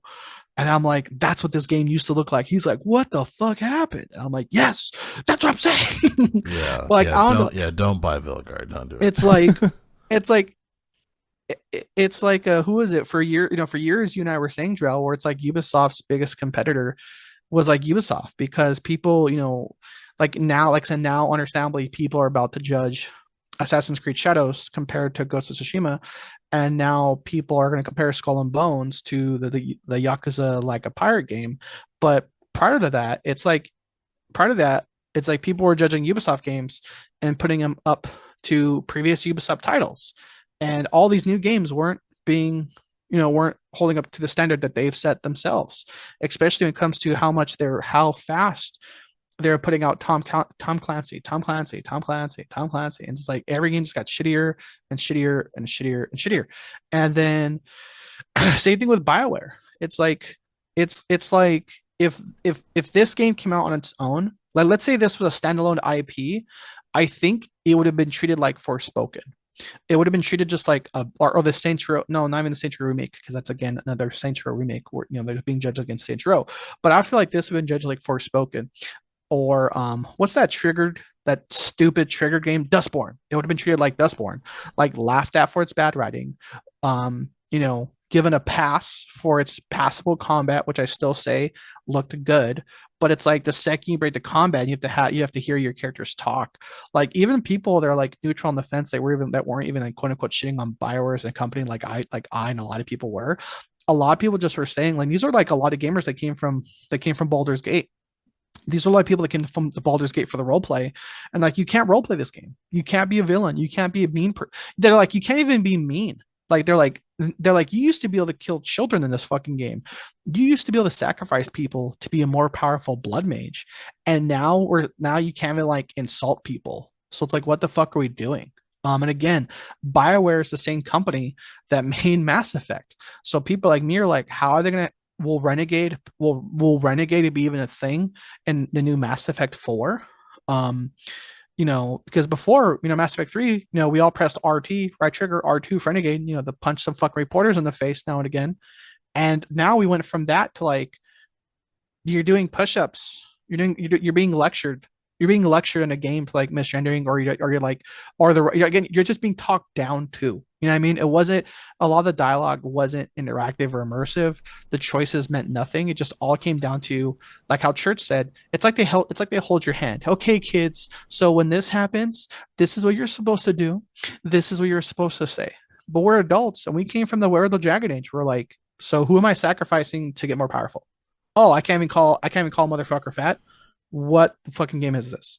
And this is coming from as a fat ass. Like as a fat, just whether you call it fat on fight crime. If I get the opportunity to call a fat ass in a game, I'm like, yo, fatty, renegade for life, blah. And then, like I said, so again, BioWare with this person stepping down, I think is a good thing. I think for a lot of people like me that have, like a lot of people like us, I know what if the reasoning's not one for one. For a lot of people that were sad to see what BioWare has become a shell of itself, even look at the failure of Anthem. It's like, fuck, well, maybe if they actually hire someone that's talented, good, knows what its customer basis wants, then there might be hope for this Mass Effect game. But otherwise, I couldn't give two shits. Hell, Drell, we can see gameplay for Mass Effect tomorrow. And I'm like, this is the one time, Drell, I feel like BioWare has now flipped the script, because BioWare is now the one time where I don't want to see gameplay. And I do want to see these dialogue cutscenes, because I've seen their gameplay kind of quote unquote hold up, but now I want to see how they handle their fucking writing.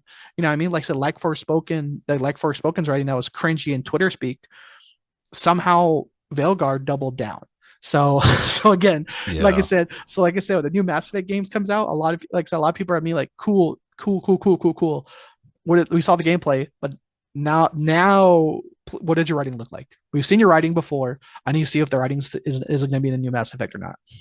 I'm very worried. If we're talking about BioWare, I'm very worried about Mass Effect, even if that lady is gone, because I feel like it doesn't mean that the fucking shitty writers are gone either. So I'm really worried about Mass Effect. Andromeda came out, it was terrible. Or it just wasn't. I'd probably give it a 6 out of 10. At this point, it's like, might as well be terrible, because who would want to play a 6 out of 10 game? But yeah, I'm pretty concerned about the future of Mass Effect, and it sucks because it's like another fucking series that started out pretty good and great, even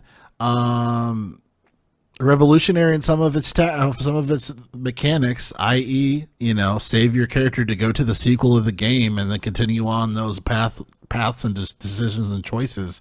Still, once again, why aren't people doing that shit? I'm really worried about Mass Effect. Sadly, this new generation can't experience the greatness of what Mass Effect should be, or what BioWare should be. They got to play the old shit, so who knows? Maybe they'll do a paradigm shift and hire some serious talent or whatever. Yeah, I just this writing of a Sesame Street show. It just doesn't make sense. It doesn't make sense, and clearly it's unforgivable at this point. So, even Last of Us doesn't do that. You know what I mean? Because like Neil Druckmann, like he's a masterful storyteller, but he has a lot of, he's a very I'm liberal, but he has a lot of liberal types of directions and stuff. But he doesn't force feed it down your throat. He uses the reality of different types of characters to make an example of things, which makes sense in a story. You know what I mean? Like imagine a Tarantino film where you have some guy, he's saying some awful racial obscenities, and then you have another guy, hey man, you shouldn't do that, and here's why. Da, da, da, da, da, da. It's like, look, I want to see a movie where it's a good story. Yeah, some of those characters might be racist, but I don't need the other guy to give him a lecture on why he shouldn't do that. Like, if we're talking about a story where there's real people that say fucked up shit, it's not to gratify it. It's just to say, hey, this is a realistic environment of X, Y, and Z. And I just feel like, and it's disgusting how these video game companies think they're doing quote unquote a solid when they're not. Like even like we read Arthur a review of someone who was of of that of I think there was someone in the LGBT community is like it's like they were like you are not representing us. You are doing an exaggerated pandering version of us to make us feel included, but you're making it worse. And I'm like, yeah. Right, exactly. So I'm just like I'm tired of this shit. I'm tired of this shit. I'm not, spiteful drills kicking it. No, no. Again, not spiteful drill. You're intelligent drill. But again, Shaquille Rising. And Louisiana comes up. Never mind. And here's the other thing. And the other thing too is like again, I still say with a lot of these Ubisoft fails, these BioWare fails, these AAA Western company fails, it makes it they exacerbate their own problem because their developers and their marketing team just can't fucking get offline, or they don't know how to actually be a social media manager. Like we're applauding, we're applauding the Arrowhead, like the Arrowhead for Helldivers 2 social media managing team because they didn't really dive into the bullshit that much.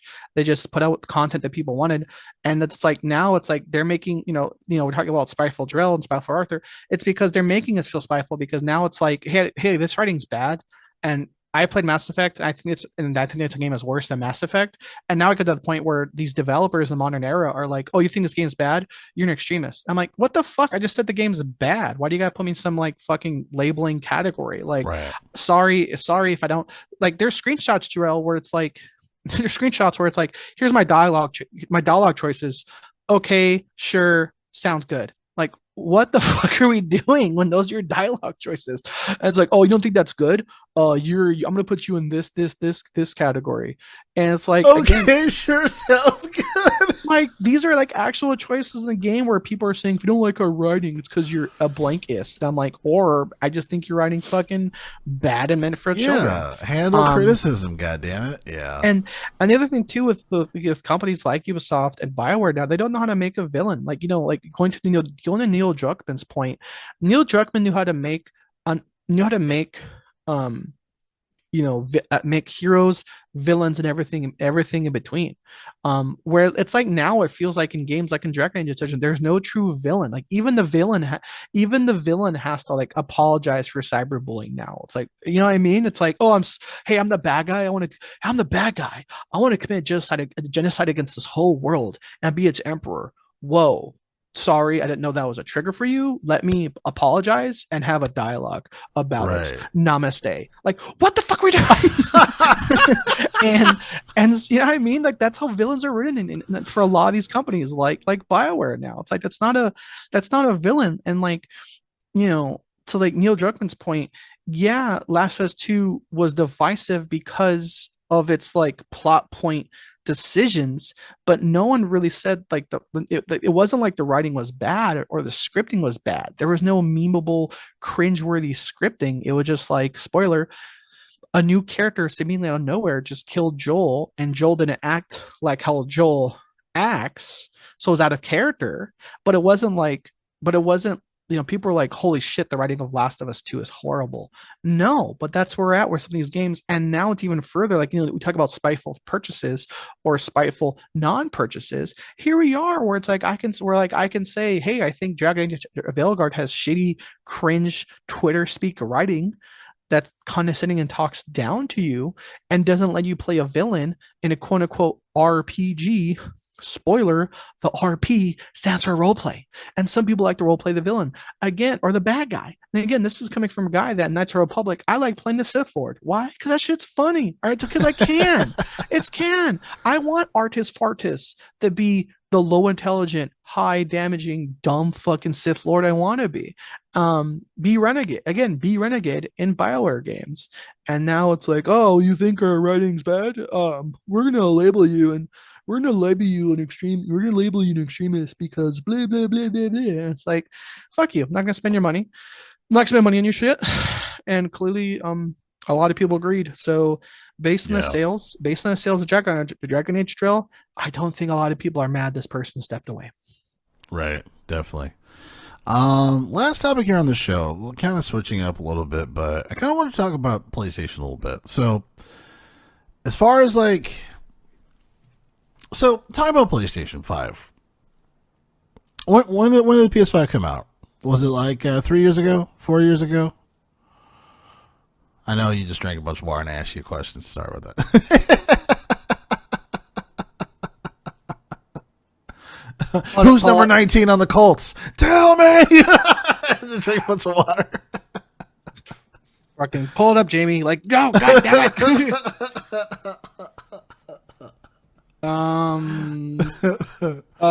November 12th, 2020.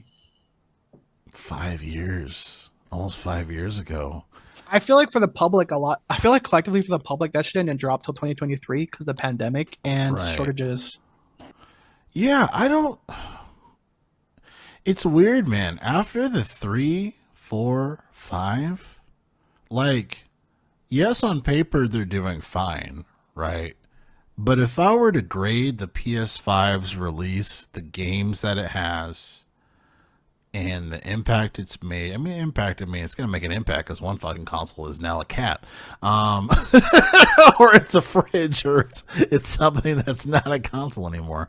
But I think it's one of the worst. Like if we were to compare like the 3 release of games, the 4 releasing games, the 5 releasing games. Like, yes, God of War Ragnarok came out on 4 first or 5? 4. Okay, so that's even more. Ragnarok. Yeah. TBA. Hold please. Okay. Sorry. I know the first one did. Okay. I think it did come out 5. 5 and 4 came out 5 and 4 at launch. Okay, at the same time. Okay. Well, I'm looking at the synopsis. Release date. Okay. Put it this way: the release date for God of War Ragnarok was November 9th, 2022. So it sounds like, so that was 4 first, then 5. Yeah. Okay. Because it came out 2022, and the PS5. Oh shit! The PS5 came out 2020. Yeah. So. Sure, but yeah. Continue. Sorry. I've done a quick Google. I've done my part. Yeah, I won't ask you. I won't ask you Google anything else. I appreciate it. But yeah, like if we were to write on paper as far as the release of the system, it looks a little nicer. But as far as like the games, bro, and I know obviously we're in a new era, right? Live service is a thing. There's some games that just tank and do terrible, and they just don't get it, like Concord and Church. They just don't get it. You have games like Rivals. What are some other live service games that we were playing? Obviously, like Helldivers, you had to buy into it, but the game's great, right? Like it makes sense, it works. But if we were to take live service out of the equation, like, what do you have? What do you have coming out? You know what I mean? So I'm a little disappointed 5 years in for the PlayStation 5, and this is the exact reason why I didn't jump up and say, you don't buy a PlayStation for $500-$600. Like, no, like, show me why I should do it. Show me the games that are going to complement it specifically. Show me why I shouldn't just stay with the PlayStation 4, right? Like they haven't even mentioned that, because there's so many people on PlayStation 4 that are just hanging on to dear life. I wish they weren't. I wish people would just fucking commit to the 5, cut off the PlayStation 4, where people will gravitate towards it, and that's what Nintendo, again, that is what Nintendo has done beautifully. They don't have motherfuckers hanging on to the Wii. Oh, I don't want to get a Switch. I'm still on the Wii. You know what I mean? Like they've designed it where people are moving from one console to the next, like a fucking migration, and the backwards compatibility notion, why that's still important, so you can kind of move people onto the new shit. Like they're like, but for PlayStation, you got people that are like, I don't want to go yet. Oh no, it's their PS4, man. So it's just my rant. It sounds crazy, I know. What else is PS5? I just feel like PS5, this kind of it's lackluster in comparison to the previous console generations, is my point. And it still hasn't proven for me to really push to buy a console. And like I mentioned, the last episode, what I said prior, the only determining factor potentially was Grand Theft Auto 6. But now thinking about it again, as far as for like the specifics of like, okay, do I want to pay $600 to buy a $100 game? And then if I do that, I'm probably going to be forced to buy PlayStation Plus, or if I can just stick on PC and just wait for it to come out and just play everything else that's going to come out this year, and wait for Steam sales where I can buy stuff up to 90% off. Like, what's more appealing at that point? You know what I mean? And I'm not a dummy. I can build a PC, right? And I'm come overdue almost for one, because I've had this thing for maybe 4 or 5 years. So it's like I upgrade the video card, but I didn't pay. It's not a high-end video card. It's just one that is enough for me to play Indiana Jones. Which is beautiful, by the way. But Xbox's first game above a 7 in years. Yeah, they finally broke that. Yeah. Xbox finally made a game above a 7. They broke the curse, Drill. Yeah, and IGN cracked me up. Game of the year. I'm like, shut the fuck up. The game just comes out, and it's game of the year because you can play it on your PC. Like, stop. It's a good game. It's a game of the year. I'm telling you, Drell, if you want to make your life easier, like your buddy Arthur, every time IGN comes up in your feed, block, hide, hide. Dude, I haven't seen an IGN article in months. Really? It's great. Life is good, dude. You know how good it is to scroll through your phone on any app or website or homepage and not have some clickbait dumbass article just piss you off. Yeah. I feel bad. Indiana Jones. Why it's one of the best games ever made? Because they're Venmo hits. Like, what are we talking about? The game is solid, but I'm just like, in comparison to everything else, the game came out 48 hours ago. It's already the greatest game of the year. Like, really, we're gonna have that conversation? Like, well, you see here at IGN, we too are anti-fascist. So therefore, a game that promotes the killing of Nazis, we can get behind. Not only the first but third Reich time. We have jokes here at IGN. That's welcome. But back to a review of Cyberpunk. That's a game where you could help the cops. So the best we can give it is an 8, disheartedly. So I'm telling you, Drell, my Google homepage, my Bing homepage, it's like hide articles. You should block GameSpot too, because they're just as bad, if not worse. Yeah. I didn't block Kotaku because their level of bad that's entertaining. You like reading articles that are incoherent. Kotaku's like the room of game journalism. Oh, hi, Mark. Like, that's the same vibe I get reading Kotaku articles. But I'm telling you, next time IGN comes up if you're on like a social media app, block it. Or if you're like on a news-based website, like in my Google homepage or your Bing homepage, I'm telling you, hit those 3 ellipses and click hide articles from. Not snooze it, not 3 days it. Hide it, dude. I'm telling you, life's good. Yeah. So what are your thoughts as far as for like the whole PlayStation thing that I was mentioning? I agree partially. Mhm. And whether I agree with it or not, I think they just do have a fat asterisk that was the pandemic, because it was like a double-edged sword, or like not that. It's like they were burning the candle at both ends. It's like at 2020 launch, there was no consoles available to fucking buy, scalpers, etc. And then it's like there was no new games available to be made because of the pandemic or other reasons. So it was like it was set up to fail. But and I say that as a guy that bought a PS5 because of one game, but mind you, the one game I bought it for was Helldivers 2, a game available on Steam at launch. And you have So, you have a back catalog too to go into too. So your justification makes more sense than like mhm, mine, where it's like, mhm, oh, I haven't played the sequel to this. You know what I yeah. mean? So, yeah. But so I will say, like, let's say I'm in now, like, let's say I have a gaming PC right now, or let's say I had a gaming PC when Helldivers 2 came out. Would I have bought a PS5? No, because again, you don't have to pay to play online. I know, like, I think that's something console gamers forget, is when you have a PC, there is no subscription. There is no Xbox Gold. There is no PlayStation Plus Premium. They're just your Spectrum Wi-Fi bill. Your Spectrum, you're just Yeah. your internet bill. There is no, like, what does it cost to pay online? I don't know. How much does a Spectrum plan cost? How much does Right. a How much is your Comcast? Yeah, internet? it's a utility. You know what I mean? It's not a fee. Um, so if I had a PC early last year, it's almost been a year now. If I had a PC early last year, would I have bought a PS5? I don't think so. Because what are the games I played on it? I think Ratchet and Clank is the only game I played. Is Ratchet and Clank Rift? Do you know if Ratchet and Clank Rift parts on PC? Because that's the Yeah. only. It is. It is, but I think they fixed everything. The initial launch was a little jagged on PC, and then they fixed it. But Again, and that's one thing I will just once again mention to your background's credit. Again, the Switch 2 has good games at launch.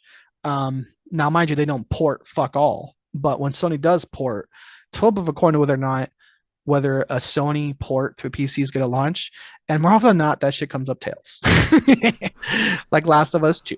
yeah, Um, yeah, but yeah.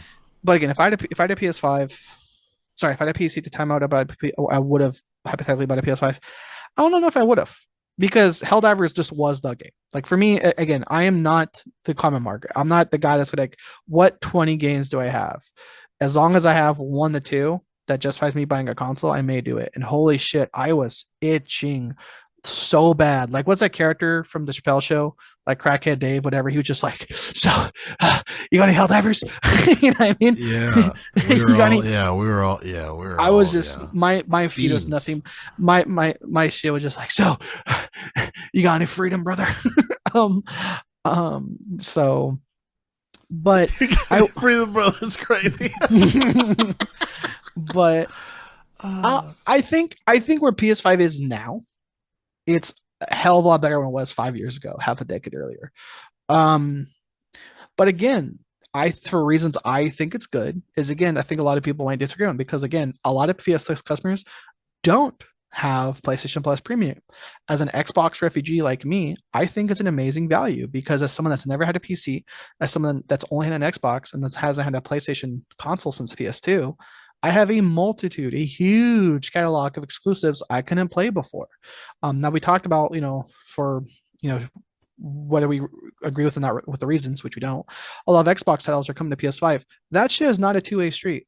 PS5 titles are not coming to Xbox. They're coming to PC, but they're not coming to Xbox. So right. the PlayStation Premium catalog for me gave me games I couldn't play before, like Tsushima, like Right Apart.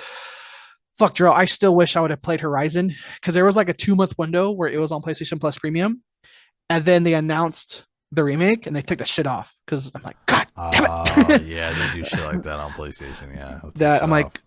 well, here's the thing, I get it too, Drill. Like, why make the remake if your original is on your subscription service? I get it. I was just mad of like, fuck, I should have played that. But I think PlayStation is doing a lot better now than a couple of years ago. Um, they've it's like PlayStation will have gap years and have like one game just save its ass for 2 years. It's like Silence, then Ragnarok, then Silence, then Spider-Man 2, and then Silence, and then Helldivers, and then Ghost of Tsushima's in there. Ghost of Yotei coming out. I still say Ghost of Yotei coming out was like the next big update from that conference. I'm sure there was others I already forget, but that's the thing with Sony too. Here's the thing. Remember too, Drill. Remember. Concord was technically sort of a first party studio. Like it was owned by Sony. It wasn't like a game. Yeah, Concord Firewalk, yeah. Firewalk was a company that just made a game that happened to be exclusive on the PS5. No, like that was a subsidiary of Sony. I remember this is Sony that thought, quote, they had the next Star Wars on their hands. So much to the point that the next character reveals what was in the Amazon Prime show. See, what's it called? Secret Level? Yeah. So they thought that game was be so hyped that when the Amazon show Secret Level came out, people were like, oh shit, new characters just dropped. And now we're like, you're fucking dead. so so again, Sony, I don't know Sony leadership really knows what the fuck they're doing. If they could seriously look at the Concord characters and look at all the decisions they made and be like, yep, this is a new Star Wars. Holy shit. That's circle jerk. What's that new phrase we were saying? Positive, toxic positivity, or as Yeah. the old school way to coin it was yes man. You're surrounded by yes men. Is this a good idea? Yes. Hey, should we have one of our main characters be an athletic, overweight, hero who's a dude that wears his pants over his belly button, which no guys fucking do. I still say that's how you can tell who designed what. Cause I'm like, guys don't do that shit. Women with leggings do that shit. That's not how guys wear our fucking pants. Guys don't wear their pants above their belly button. No, we don't muffin top it. We like cake top it. We'll put that shit around our waist and have a beer gut for days, right? So when I said that, I saw, I don't know what fucking name that, the fat guy in the blue jacket, I call him Captain Fupa. When Captain Fupa had his, jeans pull above his belly button, I'm like, yo, tell me a guy didn't design this character without telling me a guy to design this character. Like we don't wear our pants like that. Women with leggings do that. And so again, for someone to see characters like that and be like, yeah, this is next Star Wars. I'm like, you think that motherfucker was next Luke Skywalker? Get the fuck out of here. You know what I mean? It's like, yeah, oh, this would be good, guys. So, like I said, so it's Sony's like it's almost like Jim Ryan's role. Remember we said Jim Ryan was a shitty CEO, but some of his in-house developers were successes that happened under his belt circumstantially, but not because of his decisions. It's again like Helldivers, God of War, Santa, what's that company? Who makes God of War? Something Santa Monica. Sony Santa Monica. Sony Santa Monica, thank you. Yeah. And then I was thinking Rockstar. To be fair, there's a lot of quote unquote Santa Monica studios. Yeah. But so it's like I said, I think they're just lucky that a lot of their first party games or exclusives, I should say, they're not always first party, they're exclusives that they let do their own creative thing are their successes. But it's like every time Sony's leadership even has the most minimal creative decision involved, it's fucking bad. Like not Anthem. What's that new Bungie game coming out that we all think is gonna fail now because Sony is putting out too many live service games?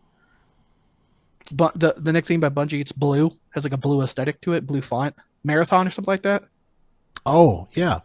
Is it called Marathon? Marathon, yeah. You're on it, man. You're on it today. You're remembering all the stuff, yeah. Like I said, a lot of people are skeptical of it because like it's not one for one example, but it's like we say it's like what killed Guitar Hero and all the other shit was like the market got oversaturated, and now it's like Sony is oversaturating their own market that no one asked for. No one asked for this super massive live service thing. And now we've seen Skull and Bones, we've seen Concord, we've seen Justice League, and now Sony, mind you, this was a couple years ago, but Sony was like, yeah, we're about to release, what was it, 13? It was like a stupid high amount. Like 13 live. Exactly, 12, 13 live service games. Fair Games is going to crash and burn. I can't wait for that one to crash and burn. That's the next one, the chopping. Oh, yeah, Fair Games is the other one. Yeah. That's like, we're going to rob from the rich to give to the poor because hashtag eat the rich. I'm like, what? Again, another game full of cringe fucking writing, which is like it's so funny, dude. Like I said, these Yeah. bad written games are flipping the script on reveals. Hey, Like, bro, we seen Robin Hood came out a long time ago. yeah. Like side note, Joel, side note, what's really funny you said that Robin Hood live service game that died too. Remember that it was like I Robin think I Hood, do. Robin Hood Den of Thieves or Robin Hood Yeah. League of Thieves. That game's fucking dead too. So what I'll say real quick to that fair games thing, like I said, it's like Dragon Age now. This writing is so bad, they're flipping the script. Hey, cool. You gave us a gameplay trailer. What does your script look like? Show me how your characters talk. Is that a raven? Oh, fucking Redfall, dude. Right. Because Sony, to your point, Sony canceled 2 additional live service games, and one of them was supposed to be a God of War, I think, themed live service game. So it's just, yeah, this whole Last of Us. Yeah, The Last of Us Steve, what was it called? Last of Us Outlaws, Last of Us Mercenaries. Mercenaries. Yeah, that's another one. You know what I mean? So yeah, it's just, you can't just throw out a bunch of them at one time. You know, it doesn't make any sense. I think there is a sweet spot for live service. Obviously, we've been playing Marvel Rivals, you know, but it's, yeah, to have 12 of them during a fucking conference, I was heated, you know, like I was upset. You're like, what the fuck is this? Like, I'm just like, this doesn't make any fucking sense. You know what I mean? So and I bet you, unlike Rivals, all 12 of those games won't be free at launch. Yeah, that's an interesting thing too. Really, you have to pay for that shit. To add on to this, Shuhei was interviewing Greg Miller. I won't say the platform where, because I don't watch that platform anymore. But he was interviewing Greg Miller, and Shuhei was saying that he would have pushed back against the live service stuff if he was president again. Which I find notable, but then on the other side of the spectrum, when he was president, he also kind of pushed back against cross compatibility, I'm pretty sure. So I don't want to push back against that. Yeah, there was a weird era in PlayStation was like cross compatibility, buy your new shit, you poor people. And then the internet was like way worse than now. Like the connectivity was way worse on PlayStation than it was now. It's like, wait, so we're not gonna do cross compatibility? Are we doing that because we don't have the technology for it? Or are you guys just being assholes? Yeah. That weird age of Sony was hilarious. Like that was the same age where ScreenX was like literally online, like on Twitter or my Facebook, whatever was popular at the time. Stop asking us to remake Final Fantasy 17. We don't want to. Yeah. Okay. So that's why I think whenever there was a leak here and there, you and I were like, that shit's fake. Like, why? Because the devs have openly said they don't want to fucking make it. Like, oh, okay. Right. Yeah, exactly. There's no hearsay. They said, like, stop fucking, like talking to us about it. If Phantom, they were, dude, some of those tweets are wild, dude. Like, stop bugging us. We're trying to make other games. They're just like insulting. They're just like, stop. They're just like, that shit was funny, dude. But like, and I get it though, you know what I mean? It's like, how would you like to write the same shit for the rest of your fucking life? You know what I mean? So like, I kind of get it. On oh, you mean like, funny. I was like, oh, you mean 2K Borderlands? Borderlands. Yeah, I mean, they gotta show me some Gearbox. Really dope sorry, co-op. Gearbox. Yeah, they gotta show me some really dope co-op stuff. Or I'm nowhere near buying that one. The last Borderlands I bought was 2. I didn't buy any of the other ones. Good. Well, you know what? Yeah, Borderlands 3 was free for me on Epic Game Store on PC. Yeah. I downloaded that, but remember, Borderlands 3 was like, hey, do you know what people love? Streamers. Cool. We'll make them the main characters. Like, yeah, it was like womp womp womp. Oh my god, the gameplay loop. That was like an early example. Like before cringe writing became bad, or like let me phrase that, before cringe writing became common in AAA studios, or trusted studios. That was an early game where it was like the gameplay loop that kept you playing, but like every fucking time those twins would just come on screen or like start talking, we're like, God, shut up. I just want to kill things. I just want to kill you. My motivation to kill you, so you shut up. But yeah, so again with PS, like I said, with Sony now, they're doing better, but like I said, it's like anytime Sony has or making decisions, the decisions are not good. But because they have fucking give them credit, fire like exclusives, like Ghost of Tsushima, like the Death Stranding series. I know it's divided, but Death Stranding did sell well. Yeah, Last of Hell, Us and Helldivers too. Helldivers. Yeah, And so it's like anything that they have direct control over is not great, but they just happen to be lucky that they still have good writing, good developers that are making either quote unquote first party games or at least exclusives. Like I said, it's like I know we talked a lot about his future, his future possibly lack thereof tenure with Xbox. It's like we would attribute a lot of Xbox successes because of Phil Spencer's input. Whereas backwards, it was like a lot of failures or misses under Jim Ryan era was because of Jim Ryan, but a lot of all the successes just happened to take place while he was there, which is because other developers were just happening to make game of the year nominee like games. So yeah, that's why I'm mixed. It's like Sony has enough games for me to like warrant it's a good console, but it's like for people like us to pay attention to news or these interviews and shit like that, it's like every time I hear their leadership open their mouth, it's like, I don't know. yeah, yeah. I don't know, man. I don't know. It's funny for Jim Ryan because he worked for Sony for like 30 years before he was put like as like the president of CEO of a stars for Sony Entertainment Network. But it's just like, what the fuck were you doing before, and why were you nominated? Like, regardless of you being in there for 30 years, like they thought you were the guy, and obviously he pissed a lot of gamers off during his time. He's got He's some really, Oh, go ahead. I'll say he's really good at crying to the IRS. I'll tell you that. Yeah, exactly. It's like, wow, okay, he's a rat. So it's just like, yeah, there was a console sales under his belt. Regardless, I wouldn't say it's because of him, but under his belt, tried to push the PSVR 2, tried to cancel, tried to take off Vita games and PS3 games off the store. Just like very anti-gamer to me, and was just wanted blockbuster games. Like he was pretty much like hanging out with the Take Two guy, goddamn near. So Feels like it. which is wild. But I mean, anyway, he's gone. So, I'll say just to your point. Remember too. It's like Sony never really went down that rabbit hole, that flex of they're the most successful selling console at the time. It's like that would have been the biggest fucking mic drop at E3, and that was the chain of events that led to canceling E3. Now, yeah, we agreed the cost. LA County hosting any event in LA County is bullshit of a cost because it's just LA County, but especially like in the heart of Los Angeles at the now crypto.com arena, instead of the Staples Center. What it was is, like I said, that would have been the biggest flex for them, right? Like it was like the week before E3, it was like articles being made of like how Sony is fucking killing it in console sales over Xbox. And with the same, it's like they read this article, like, you know what? Because we're doing so good, I don't have to do anything. We're not doing E3. Fuck it. yeah, yeah. So we'll see, man. But that's really all I had to talk about here for the doc for the show. Any lasting things on your end? Probably gonna be playing some Rivals later, I'm assuming. Yep. Oh no, Nice. I'm gonna hop off my chair here and sit right there and turn on my PS5. There you go. Quick topic question. Quick question just before we wrap. Yeah. Go to Super Bowl food. Wings. Nice. Absolutely wings. I think wings are dope because it's like you don't feel super fucking like full where it's like you're kind of paying attention to the game but you kind of want to pass out.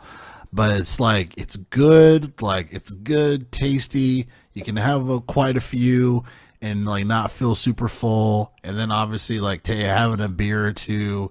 It's just a good balance. It's a good balance, Good wings go a long way. Definitely a classic food for Super Bowl. So I vote wings. I think pizza is obviously an obvious one as well, but I just find pizza to be really filling, and sometimes it's too much when you eat too fast. So yeah.